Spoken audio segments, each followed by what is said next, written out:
വാർത്ത കിട്ടിയത് പരിചയമുള്ള വ്യക്തി രോഗാവസ്ഥ കൂടുതലായി, പ്രതികരണശേഷി കുറഞ്ഞു, ഡൗൺ ആയിക്കൊണ്ടിരിക്കുന്നു കൂടുതൽ. അങ്ങനെയാണ് കഴിഞ്ഞത് കുറച്ച് ദിവസങ്ങളായിട്ട് വാർത്ത കേൾക്കുന്നത്. പക്ഷേ തൊട്ടടുത്ത ദിവസം അറിയുന്നത് നല്ല രീതിയിൽ മാറ്റം വന്നു, പോസിറ്റീവായി സാധാരണ രീതിയിലേക്ക് കാര്യങ്ങളൊക്കെ മാറിക്കൊണ്ടിരിക്കുന്നു, നോർമലായ അവസ്ഥയിലേക്കാണ് വന്നുകൊണ്ടിരിക്കുന്നത് എന്ന് കേൾക്കുന്നു.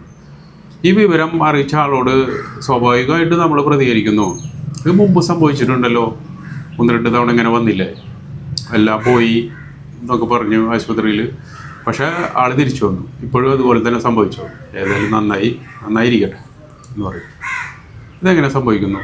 കാരണം ഒരാൾക്ക് അസുഖം കൂടുതലായി അയാളൊരു ഡൗൺ ആയിക്കൊണ്ടിരിക്കുമ്പോൾ തീർച്ചയായിട്ടും പരിശോധിക്കും, ഓരോ അവയവങ്ങളെ സ്ഥിതി, അതിന് വരുന്ന കേടുകളൊക്കെ വെച്ചിട്ടാണ് നിഗമനത്തിലെത്തുന്നത്. നമുക്കറിയാം, പരിശോധിക്കുന്നവർക്കറിയാം ഇയാൾ ഡൗൺ ആയിക്കൊണ്ടിരിക്കുന്നത്, തകർന്നുകൊണ്ടിരിക്കുന്നുള്ളത്.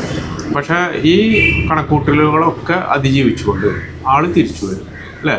അപൂർവം കേസുകളിലൊക്കെ നിങ്ങളെ പരിചിത വലയത്തിൽ കേട്ടിട്ടുണ്ടാവും. എന്താണ് ഇങ്ങനെ സംഭവിക്കുന്നത്? അപ്പോൾ അതിന് മനുഷ്യൻ ജനിക്കുമ്പോൾ തന്നെ ഒരു പ്രാണശക്തിയോട് കൂടിയാണല്ലോ ജനിക്കുന്നത്.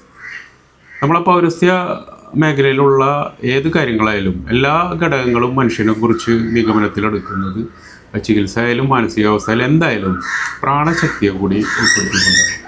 അപ്പോൾ ഒരു കുഞ്ഞ് ജനിക്കുമ്പോൾ അടിസ്ഥാന പ്രാണോർജം ഉൾക്കൊണ്ടുകൊണ്ടാണ് ജനിക്കുന്നത് ഭാഗം. ഈ അടിസ്ഥാന പ്രാണോർജം ജീവിതാവസാനം വരെ നിലനിൽക്കുന്നു. നമ്മൾ ജനിച്ചു കഴിഞ്ഞതിന് ശേഷം ഭക്ഷണം കഴിക്കുന്നു, ശ്വസിക്കുന്നു, ഇതെല്ലാം ജനനത്തിന് ശേഷം ഉണ്ടാകുന്ന ഡെവലപ്മെൻറ്റ്സ്. ഇതിലൂടെ കിട്ടുന്ന ഊർജം ഒരു ദിവസം ഉപയോഗിക്കുമല്ലോ, ആ ഉപയോഗ ശേഷമുള്ള ഊർജത്തിലേക്ക് മുതൽക്കൂട്ടും. അതേസമയം എറിയുന്നില്ല, ഈ വക കാര്യങ്ങളൊന്നും ചെയ്യുന്നില്ല, ശരീരത്തെ സൂക്ഷിക്കുന്നില്ല, ദൈനംദിന ചിട്ടകൾ ശരിയല്ല. ഇതൊക്കെ ആകുമ്പോൾ എന്ത് സംഭവിക്കുന്നു? ഭക്ഷണത്തിൽ നിന്നും നല്ല പരിസരത്തിൽ നിന്ന് വായുവിലൂടെ കിട്ടുന്ന ഊർജം, ഭക്ഷണം, ശ്വസനം, ഇതിലൂടെയൊക്കെ കിട്ടുന്ന ഊർജം കുറവ് വരുമ്പോൾ ആവശ്യമായ ഊർജ്ജം ഇല്ലാതാവും. അപ്പോൾ എന്താവും? അപ്പോൾ അടിസ്ഥാന പ്രാണോർജത്തിൽ നിന്ന് ശരീരം എടുക്കും. അപ്പോൾ ഇതിൽ വേറെ ബുദ്ധിമുട്ട്, ഈ അടിസ്ഥാന ബേസിക് പ്രാണോർജത്തിൽ നിന്ന് എനർജി നഷ്ടപ്പെട്ടു കഴിഞ്ഞാൽ അത് നികത്താൻ കഴിയില്ല. ജന്മനാ ഉള്ള എനർജി നഷ്ടപ്പെട്ടാൽ അത് പിന്നെ കിട്ടില്ല. അപ്പോൾ നിങ്ങൾ ശ്രദ്ധിച്ച് നോക്കുക, ചില ഫാമിലികളിലുള്ള ആൾക്കാർക്ക് ആയുസ് വളരെ കൂടുതലായിരിക്കും.